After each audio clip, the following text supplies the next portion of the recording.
सदाशिवसमारम्भां शङ्कराचार्यमध्यमाम् अस्मदाचार्यपर्यन्तां वन्दे गुरुपरम्परां. ஸ்ரீகுருப்போ நம. இன்னைக்கு ராகவ யாதவீய காவியத்துல 19வது ஸ்லோகத்தை பதிவு பண்ண போறோம்.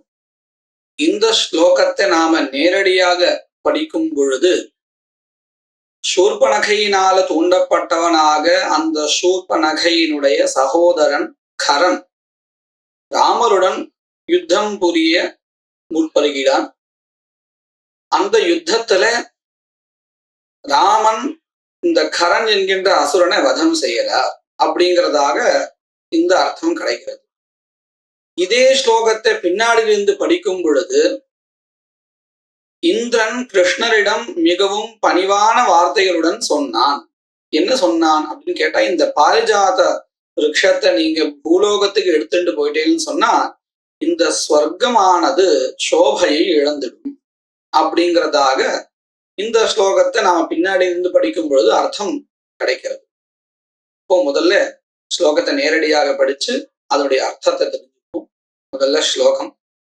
கோத்யுகோமஸ்வமாயோ பூதஸ்ரீ ககரசேனயா சஹசாஹவதாரோ விகலோ ராஜதராதிஹா. இப்போ இந்த ஸ்லோகத்தினுடைய பதச்சேதா. கோத்யுகோமஹ ஸ்வமாயஹ அபூத் அஸ்ரீககரசேனயா சஹ சாஹவதாரஹ அவிகலஹ அராஜத் அராதிஹா. இப்போ இந்த ஸ்லோகத்துல யோஜனா. அஸ்ரீககரசேனயா சஹ சாஹவதாரஹ அவிகலஹ ஸ்வமாயஹ அராதிஹா அராஜத் கோத்யுகோமஹ அபூத். இதுல முதல் பதம் அஸ்ரீகரசேனயா.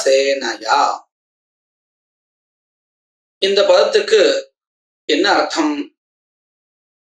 அஸ்ரீகஹா அலக்ஷ்மீம் கதஹான்னு அர்த்தம். அதாவது இவ்வளவு நாளைக்கு அவன் நல்லபடியா வாழ்ந்திருந்தான். இப்போ அவனுக்கு ஒரு தேவையில்லாத ஒரு வேலையில ஈடுபாடு வந்துடுது.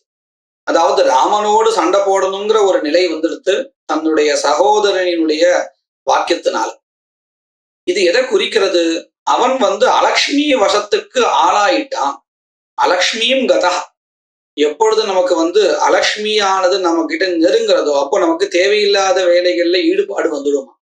ஒண்ணு தானாகவோ அல்லது நம்ம சுற்றி இருக்கக்கூடிய மற்றவர்களுடைய வசத்தினாலேயும் நமக்கு அப்படி ஒரு நிலை வந்துடும். இப்போ அப்படி ஒரு நிலையில தான் இந்த கரன் இருக்கிறான். அலக்ஷ்மியும் கதஹா அஸ்ரீகஹா. யார் அவன்? கரஹா. அவன் என்ன பண்ணினான்? ஸ்வகீய சேனயா சஹா. அதாவது தன்னுடைய சேனைகள் எல்லாம் அழைச்செண்டு யுத்தத்துக்கு தயாராக வந்துட்டான் அப்படின்னு இந்த பதத்துக்கு அர்த்தம். அஸ்ரீக கரசேனையா சஹா வந்துட்டான், வந்தாச்சு. இப்போ இந்த இடத்துல ராமனுக்கும் அந்த கரனுக்கும் யுத்தம் நடக்கிறது. அந்த யுத்தம் எப்படி நடக்கிறது அப்படிங்கிறதுக்காக அதை சொல்றதுக்காக ஒரு பதம்.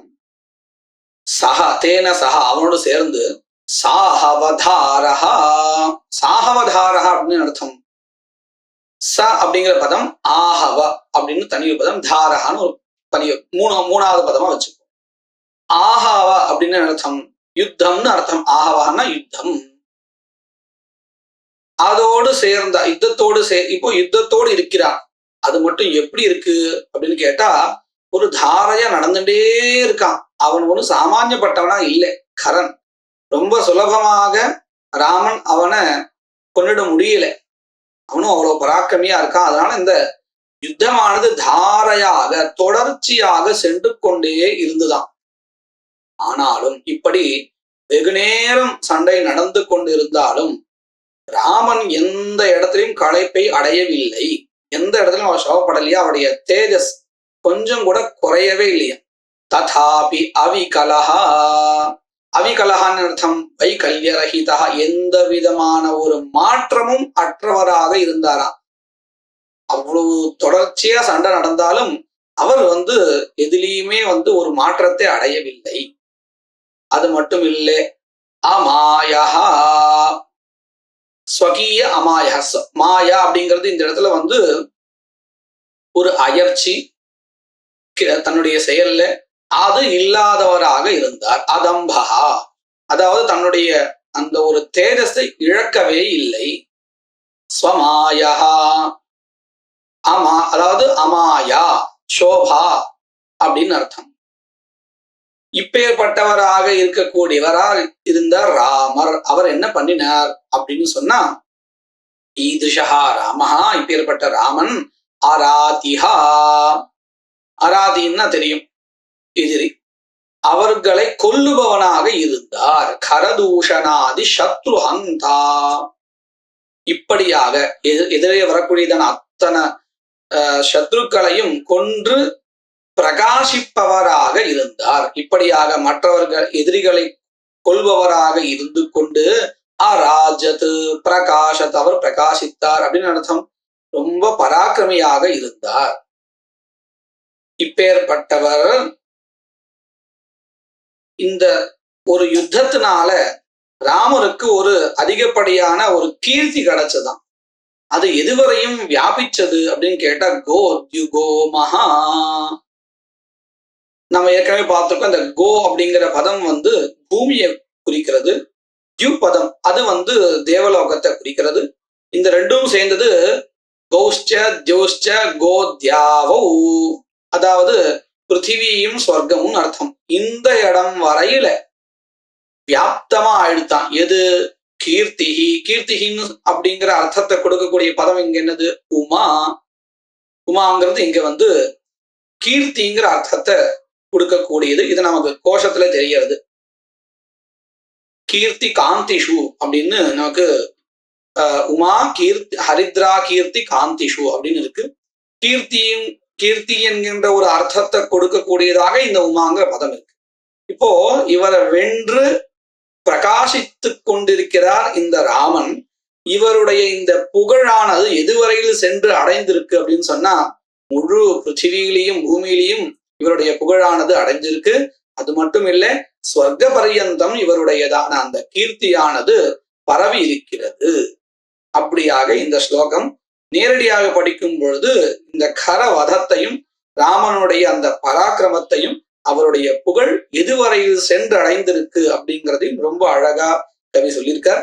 இதே ஸ்லோகத்தை நாம பின்னாடி இருந்து பார்த்தோம்னு சொன்னா அது ஒரு அழகான வேற ஒரு விஷயத்த சொல்றதா இருக்கு.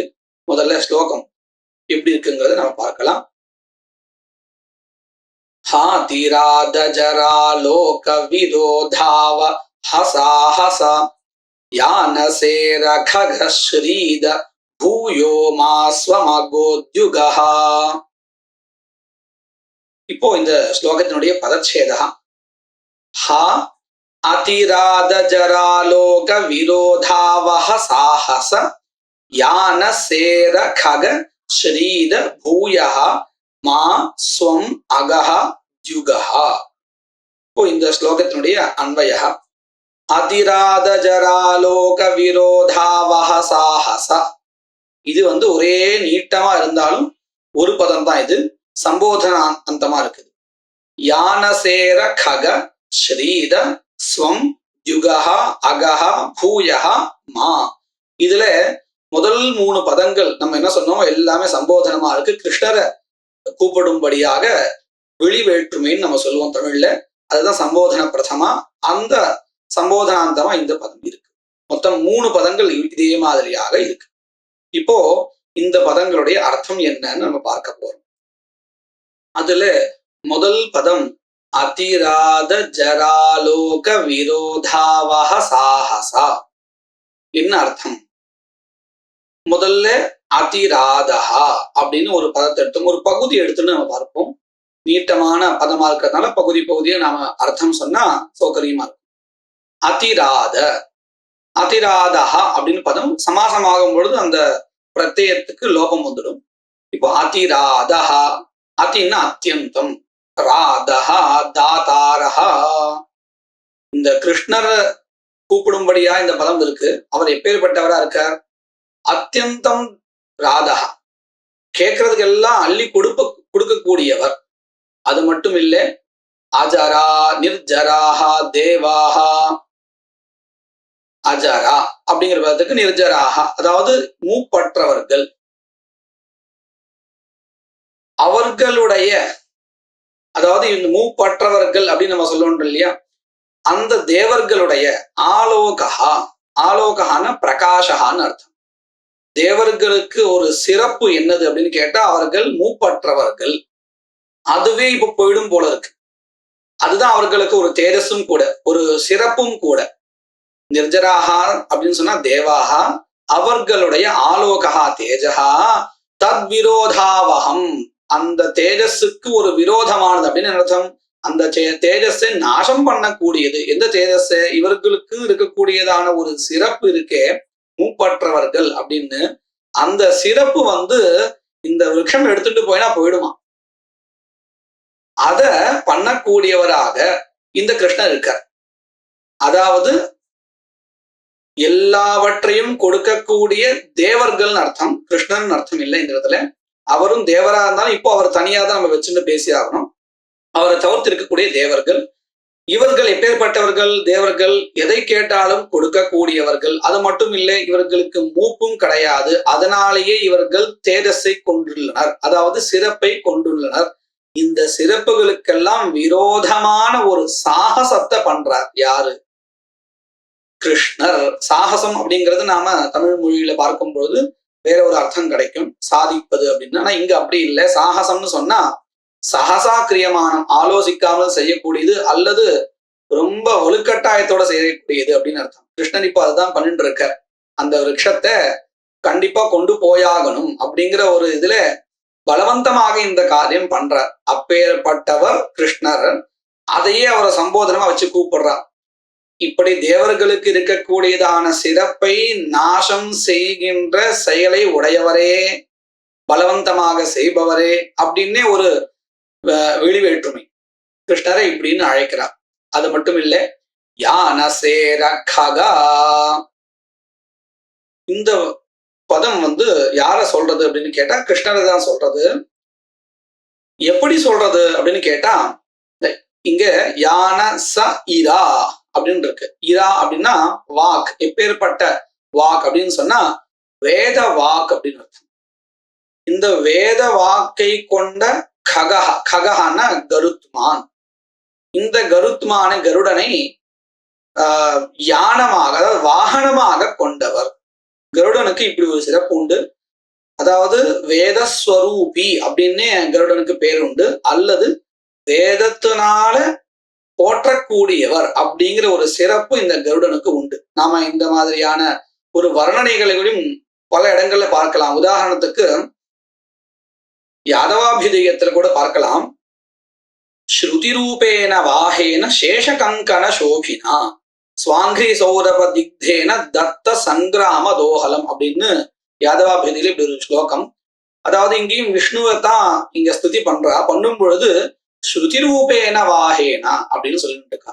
அதாவது வேதத்தையே வாகனமாக கொண்டவர். அப்ப இங்க வேதம்னு யார சொல்றா? இந்த ககஹ, கருத்துமான சொல்றா. இதை நாம ரெண்டா அர்த்தம் பண்ணிக்கலாம். வேதத்தினால போற்றப்படக்கூடியவர் அல்லது வேதஸ்வரூபி. எப்படி எடுத்துட்டாலும் இந்த ஸ்ருதிங்கிற பதம் கருடன் தான் சொல்றது. அதே அர்த்தம் தான் இங்கேயும். இரா, இரான்னு சொன்னா வாச்சா, இரயா, இரானா வாக். எப்பேற்பட்ட வாக்? வேத வாக், வேதஸ்வரூபி அல்லது வேதத்தினால போற்றக்கூடிய அந்த கருத்துமான், அவரை வாகனமாக கொண்டவரே. யானசேர கக ஸ்ரீத, சம்பத்தை கொடுக்கக்கூடியவரே அப்படின்னு கிருஷ்ணரை பார்த்து கூப்பிடுறார். ஏன்னா இப்போ அவளுக்கு அந்த சம்பத்தே அவர்கிட்டதான் இருக்கு, இந்த தேவர்களுடைய சம்பத். அத கிருஷ்ணனிடம் இவங்க வாங்கி ஆகணும். அதனால ஸ்ரீதா, சம்பத்தை கொடுக்கக்கூடியவரே, நீங்கள் இப்ப என்ன பண்ணிட்டு இருக்கீங்க அப்படின்னு கேட்டா, ஸ்வம் துகஹா. ஸ்வம் அப்படின்னா இந்த தேவர்களுக்கு உண்டானதான சொத்து. எது? இந்த பாரிஜாத விருட்சம். அதுவும் எப்பேற்பட்டது? தியுகஹா. தியுகஹான்னு சொன்னா தியுலோகத்துல இருக்கக்கூடியது, அதுக்கு சம்பந்தப்பட்டதான சொத்து. சொர்க்கத்துல இருக்கக்கூடியவர்களுக்கு சம்பந்தப்பட்ட சொத்து இது. யுகஹா இந்த விருட்சம். விருட்சங்கிற அந்த அர்த்தத்தை குறுக்கக்கூடிய பதம் எதுங்க? அகஹா.